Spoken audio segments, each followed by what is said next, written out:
how can we contribute to the world? How can we add value to the world, to ourselves, to our own lives, to our smaller circles, and then, if we're able to larger circles, to all of humanity? How can we use our voices and our platforms to stand up for the things that are important to us?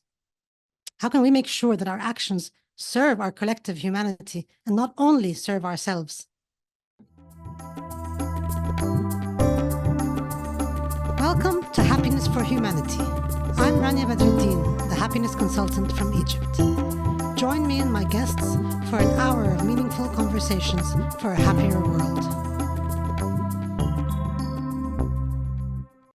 Hello, everybody. I hope you've been enjoying the podcast so far. I've had wonderful guests on the show, an episode about bringing humanity together through connection with Ali Al-Alfi, Ihsan, a humanitarian value with Amira Abu Talib, and healing through trauma with Dr. Edith Shiro. I've enjoyed recording those episodes, and I look forward to having more guests on the show. For today's episode, I don't have a guest. Instead, I want to reflect on the current state of the world, how I feel, how some of you may be feeling, and what we can do about it. Many of us have been feeling like the world is upside down. Countries participating or supporting acts of genocide claim to be defending themselves from acts of genocide.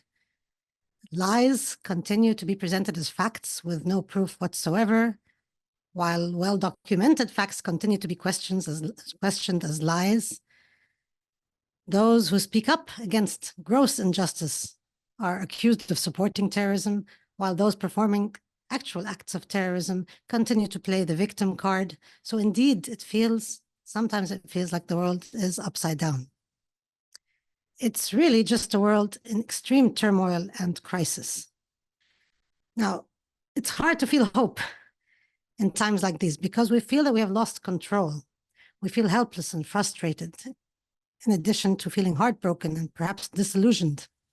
The truth is, though, that we have as much control as we've always had, no matter what has been going on around us. We've only been able to fully control two things: our thoughts and our actions. And that hasn't changed. We're still in control of those two things, our thoughts and our actions. So when things around us seem out of control, our focus should not be on how to control those things, but rather on how to use our thoughts and our actions to influence those things positively. So it all comes back to, how can we contribute to the world? How can we add value to the world, to ourselves, to our own lives, to our smaller circles, and then, if we're able to larger circles, to all of humanity? How can we use our voices and our platforms to stand up for the things that are important to us? How can we make sure that our actions serve our collective humanity and not only serve ourselves? So I want to talk a little bit about individual happiness, which has been the focus of my work for the past 8 years, and it's really important to focus on our individual happiness and well-being. In fact, that's the key. It's the starting point and the key to us being able to thrive in life. And we'll be talking more about that in future episodes. At the same time, we must be mindful that our thriving is aligned with our humanity, and that as we thrive, we are contributing to the thriving of others, or at the very least, not undermining that. So happiness must not disregard humanity. As we seek to achieve our goals, we must ensure that those goals are not destructive to others. I believe that there is room for all of us to live in freedom, dignity, and justice. We're all born deserving of those things, but then other human beings come along and take those away from some people.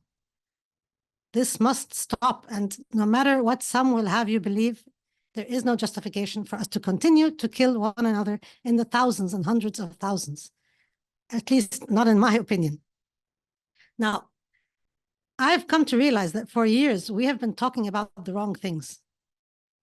And it's time to start talking about what is truly important, and for our voices to drown out the voices that are intent on keeping us in a cycle of violence, a cycle that serves their political agendas, that advances weapon sales at the expense of innocent civilians. At a time of turmoil and crisis, and we certainly are in a time of turmoil and crisis, there is an opportunity for change. There's an opportunity to change for the better. So let's work towards that. If we work towards that, maybe terms like collateral damage will become obsolete. If the International Court of Justice determines that what Israel is doing in Gaza is not genocide, then we need to revisit the Genocide Convention. We need to revisit international laws and the institutions that are supposed to uphold them, because these systems are failing. We hear the Western world incessantly speak about democracy, but what is democracy without humanity? The global community advocates for peace. What is peace without humanity? We have seen countries that claim to be democratic and civilized support the most horrific atrocities, manipulate the truth, and use their power and money for personal gain instead of the common good. So what do we need now? We need for every person to stand up and to speak up. One person speaking up, one person refusing to abuse their power, one person refusing to participate in acts of genocide makes a difference. One person makes a difference. And we are all that one person. So let's focus on what we can control. And let's represent ourselves, and let's help represent those who are underrepresented or whose voices are not heard. And when we represent a cause, whatever that cause is, we have an obligation to represent it effectively, which means doing our background homework, seeking to understand, choosing our sources, varying those sources so that we are not simply parroting someone else's version of the truth. And that may not be easy, but if we're going to speak up, then we must speak up with a voice that is as close as possible to understanding what the truth is. So truth is it's not easy to say this is the truth. I cannot even say 100% what the truth is, but I can listen and learn and investigate and research and find out from different sources and start to get an inkling of the truth, and then decide, where do I stand as a human being? Now, some of you might also have been feeling that as all of these horrific atrocities are happening across the globe, that you're struggling to go on with your daily life. If you are, I can relate to that. What I want to say, though, is that just as we do not want to support collective guilt or collective punishment, then the same applies to us.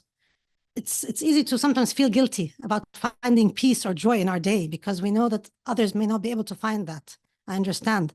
However, it serves no one if we neglect our well-being.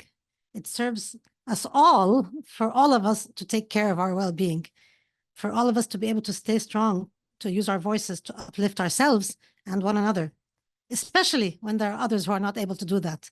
They need us to be there for them. So if you're feeling heartbroken, frustrated, if you're feeling that your hands are tied, please take care of yourselves. Please find joy. Please find fulfillment in your day as you continue to stand up and to speak up for what you believe is right. And I want to talk a little bit about the systems that govern us all that I believe are failing and are proving to be ineffective. Now, whether we're talking about the United Nations resolutions, sort of nobody's able to follow through on them, whether we're talking about democracies, the reality seems to be that the power is in the hands of only a few, and that those few are letting humanity down. They're thriving on manipulating minds, they're creating divisions between people, and they're spreading propaganda to spread further hate in the form of unjust and gross generalizations.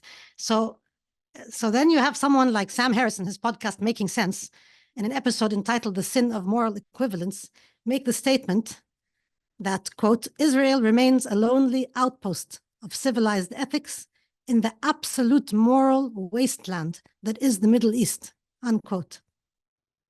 And he tells us that, quote, we have to recognize that there is no moral equivalence now between Israel and her enemies, unquote. How somebody can dare to call an entire region a moral wasteland is completely mind-boggling to me and unacceptable. And that is the reality we live in. Enough is enough. Why do we even have to have enemies? Why do we have to live in a world that's all about war and enemies, and it's your word against mine, or it's either my way or the highway, and all of those things that we've gotten so accustomed to hearing? Let's undo the wiring that led us to where we are today. Let's not allow others to divide us. Let's notice the language that is used to describe some groups of people. And let's question that and criticize it when it is unjust or wrong. Why are some people civilized and others barbaric? Who says so, and where is the proof? Why are some leaders and governments to be believed without the need for proof, and others to be questioned and gaslighted even when they provide daily proof? Who decides whether a group of people are terrorists or freedom fighters? Or will they continue to be called terrorists until they win back their freedom and only then be recognized as having been freedom fighters? I've come to the conclusion that we have been naive. We have been expecting countries that have been occupiers and transgressors themselves to uphold international law, including international humanitarian law. We've been expecting them to uphold those laws when they're okay with breaking them themselves. The reality today seems ridiculous and unimaginable, and certainly unacceptable. So what are we going to do about it? Are we going to drown in our sorrow? Are we going to give in to our helplessness? Or are we going to have faith in our humanity, individually and collectively, even if not everybody is on board right now? So that's where I think the answer is. And I'm especially excited about the younger generation that seem less easily manipulated, more self-aware, and will be hopefully, will be around longer to hopefully reap the benefits of a more peaceful and loving world. A world where there is room for all of us to thrive. A world where our differences are celebrated, not punished.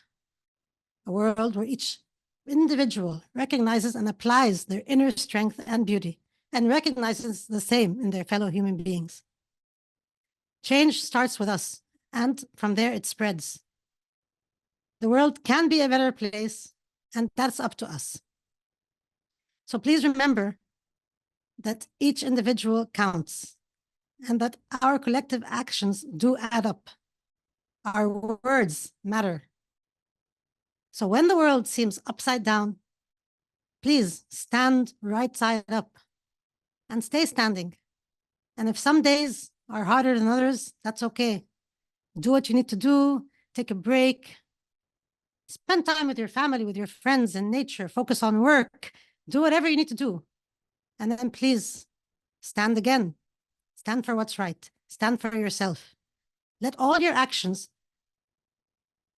even if you're not involved in the larger global scale of things, but let your actions be kind, let them be compassionate, let them be peaceful and loving to other human beings, and widen your circle of humanity to encompass all of your fellow human beings.